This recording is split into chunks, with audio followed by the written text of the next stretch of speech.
Dentro das empresas, as relações estão cada vez mais tóxicas? Nossa Senhora!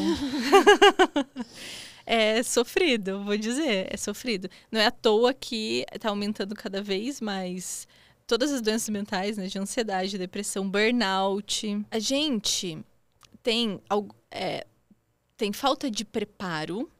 Então, em geral, as pessoas que estão num cargo de liderança, elas não foram preparadas em termos de gestão de pessoas. Não são líderes.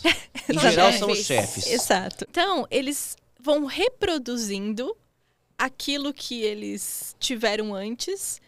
E, em geral, quando eu sou muito oprimido, no momento que eu ocupo um cargo de maior poder, eu tento virar o opressor ali. Então, vou replicando essa dinâmica, assim. Mas, depois da pandemia, as pessoas têm se interessado mais para olhar para a saúde mental do trabalhador. E aí, consequentemente, isso tem mudado aos passos bem lentos, mas tem mudado, porque a gente tem falado muito sobre um ambiente de segurança psicológica. Então, o ambiente de segurança psicológica não é um ambiente que tem assédio moral.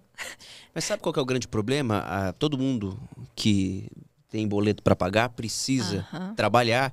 E muitas vezes o funcionário está passando por uma situação que ou ele não consegue naquele momento enxergar que está sendo vítima de algo, de um assédio moral, por exemplo, ou ele até tem consciência disso, mas ele pensa, eu vou falar e fazer o quê? E ele se submete àquilo porque tem os boletos para pagar. Então o que tem que fazer numa situação como essa? Primeiro de tudo, eu acho que é pedir ajuda. Seja, às vezes tem um lugar interno, de forma anônima e tudo mais. Tem várias empresas que já têm isso. Se dentro da empresa tem um lugar de recorrer para a saúde mental, e isso também tem mudado, tem muita empresa que tem. Porque aí, dentro daquele contexto, a pessoa inclusive vai ajudar a olhar se de fato está acontecendo aquele processo de fato de assédio moral, qualquer coisa nesse sentido. O outro é entender o quanto ali tem abertura para que seja conversado e construído um diálogo ali.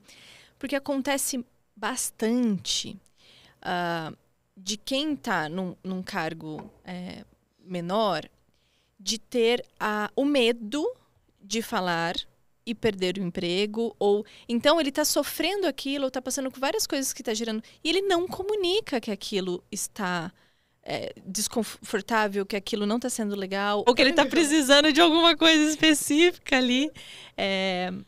Então, assim, eu não gosto muito desse engessamento de quem está no cargo de poder, em geral, é o vilão, e quem está ali, porque falta também preparo de posicionamento, de dizer não em alguns momentos, de falar o quanto está desconfortável e tal, por falta de ferramenta para fazer isso e por falta de espaço e medo de... Então, assim, internamente tem algum lugar para pedir ajuda?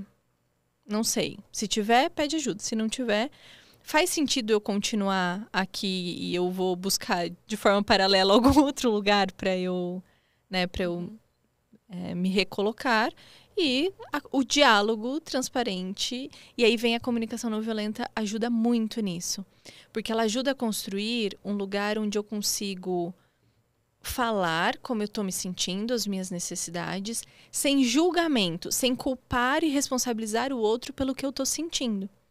Porque se eu chego e falo assim, porque você tá deixando o meu trabalho difícil, a outra pessoa ela já vai ouvir com resistência. Ela já vai ouvir armada. Já é uma acusação, né? Já é uma acusação. Agora, se eu falo assim, olha, quando você me manda mensagem depois do meu horário de trabalho, isso me deixa ansioso. Porque eu fico na tensão de ter que te responder. E aí vem a construção do diálogo assim. Então, essa sua ação faz com que eu me sinta assim. Só que a responsabilidade do que eu tô sentindo é minha. Porque até nesse momento a gente não tem uma ameaça, né? A não ser que tenha uma ameaça do tipo, você não respondeu, e se você não me responder, tem essa cultura. E aí chega o processo assim, então que pedido que eu posso fazer para essa pessoa para resolver?